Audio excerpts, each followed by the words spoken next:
또 구름이 예쁘더니 오늘은 또 구름 한 점 없이 가을 하늘의 매력을 보여주고 있네요.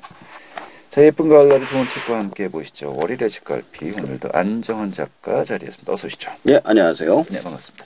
오늘 어떤 책 함께 할까요? 자, 이번에는 노벨 경제학상을 탄 리처드 탈러 교수의 책 넛지라는 책을 소개해드리겠습니다. 넛지. 예. 이번에 그 노벨 경제학상을 수상했다고 해서 또 화제가 되고 있는데 예. 리처드 탈러 교수 좀 어떤 학자입니까? 시카고 대학 행동과학 및 경제학 석좌 교수이자 경영대학원 의사결정 연구센터의 책임자입니다. 또한 국가경제연구소의 연구원으로 재직을 했는데 행동경제학을 경제학계에 알리는 데 기여해왔으며 의회에도 적극적으로 출석해서 넛지를 활용한 자신의 방법론을 제도권 안으로 들여왔다고 합니다. 그의 이론에 기반한 저축 플랜의 설계로 빚더미에 앉은 미국을 구원한 경제학자로 평가받고 있습니다. 이번에 노벨상을 받게 된 이유도 행동경제학을 통해서 미국과 세계의 경제를 구원했다는 뜻에서 수상을 했다고 하네요. 2002년 노벨 경제학상을 수상한 데니얼 카니먼이 자신의 노벨상을 수상하게 된 공로를 탈러에게 돌렸다는 그런 전설적인 이야기도 있습니다. 지은 책으로는 승자의 저주와 넛지가 있죠. 아, 그래요. 넛지, 행동경제학. 이게 어떤 겁니까? 행동경제학을 알기 위해서는 기존의 경제학의 전제에 대해서 알아야 합니다. 기존의 경제학은 인간을 최상의 이성적인 존재로 규정을 하고 이성적이며 이상적인 경제적 인간을 전제로 하고 있습니다. 우리가 가장 많이 알고 있는 게 수요와 공급의 가격 결정 곡선이죠. 아시죠? 수요 곡선, 뭐 가격 곡선 이래가 나눠지는 거. 근데 현실 세계에서는 전혀 다른 경우가 벌어지죠. 가격이 올라도 수요가 늘어나는 경우가 있습니다. 그 왜 그럴까요? 그것은 바로 인간이 불완전한 존재이기 때문입니다. 이처럼 행동경제학이란 실제적인 인간의 행동을 연구하여 어떻게 행동하고 어떤 결과가 발생하는지 규명하여서 실제로 인간으로 하여금 행동으로 연결할 수 있도록 만드는 경제학이 되겠습니다. 아, 그래요. 여기에서 그 책의 제목이죠. 넛지는 어떤 뜻입니까? 자, 행동경제학의 내용을 쉽게 설명하기 위해서 넛지라는 표현을 쓴 건데요. 영어로 NUDGE, 넛지는 옆 사람을 팔꿈치로 슬쩍 찌른다 라는 뜻으로 주의를 환기하다는 뜻이 있습니다. 이 책에서 쓰이는 넛지는 타인의 주의를 유도하여 부드러운 개입이라는 뜻으로 쓰고 있다는 뜻이죠. 이 책은 사람들에게 보다 쉬운 문제 해결 방법을 제시함으로써 어려운 문제도 쉽게 풀 수 있음을 알려주고 있습니다. 그리고 더 나아가 사회 시스템도 쉽게 고칠 수 있음을 알려주고 있죠.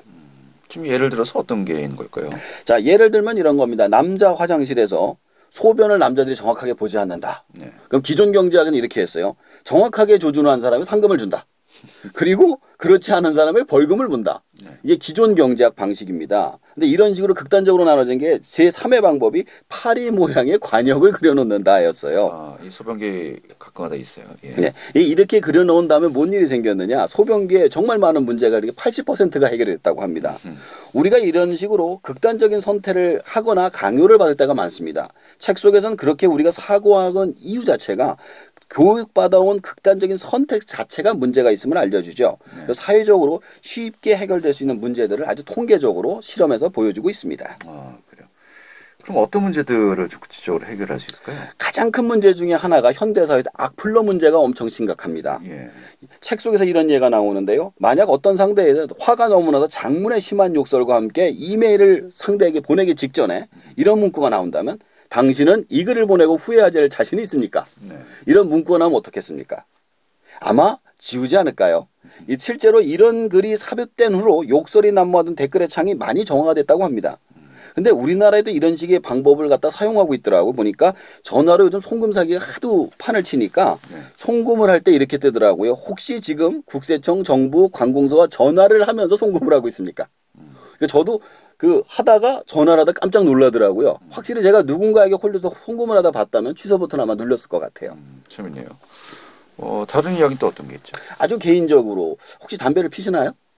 네. 아, 피시죠. 그러면 좀 도움이 될 것 같네요. 니코틴 패치 없이 금연하기인데요.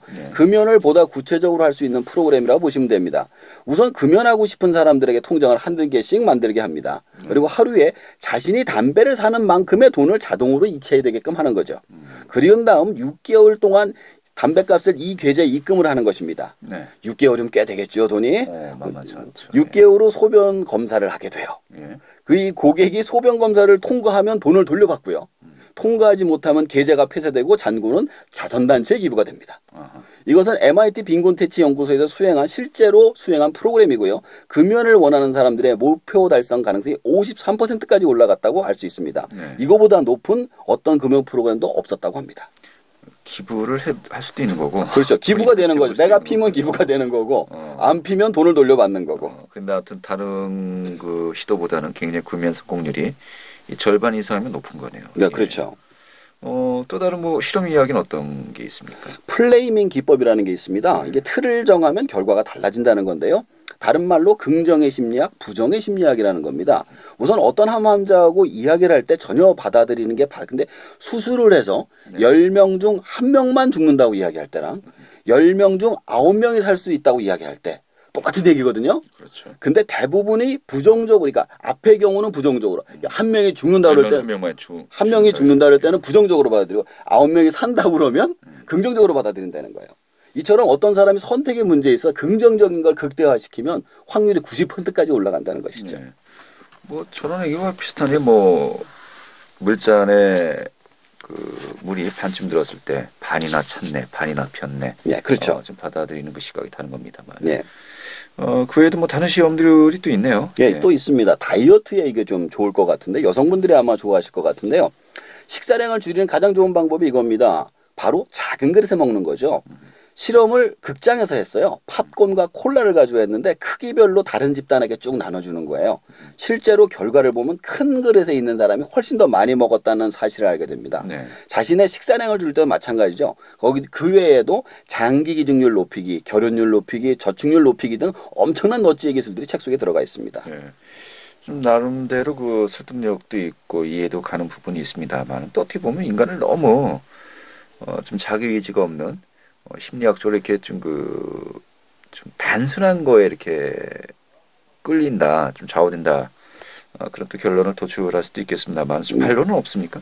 물론 있죠. 가장 먼저 나온 반론이 이게 순간적인 방법일 뿐이라는 거예요. 앞에도 파리를 그렸지만 그게 익숙해지면 그 다음에 똑같아진다.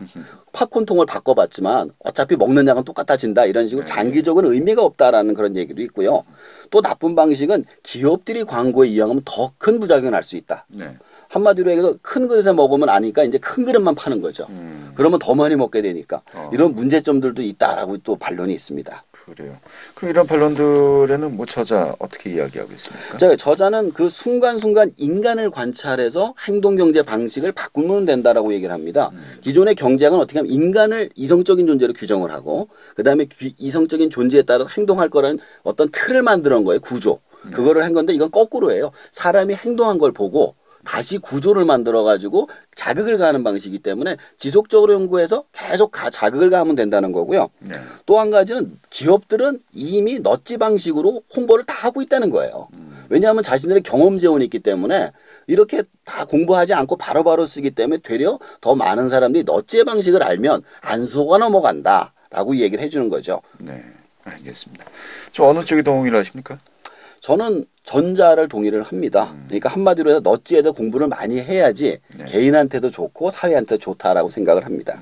그래, 좀 전반적으로 좀 이 책 좀 나온 지 꽤 됐습니다만은 좀 평을 한다면요? 이게 10년 됐더라고요, 딱. 제가 그리고 2009년에 소개를 한 적이 있습니다. 그때 말씀하신 것처럼 재활용을 한 번 더 했는데요. 이 책을 보면서 기가 막힌 아이디어가 엄청나게 많다는 게 다시 한번 깨닫게 됐습니다.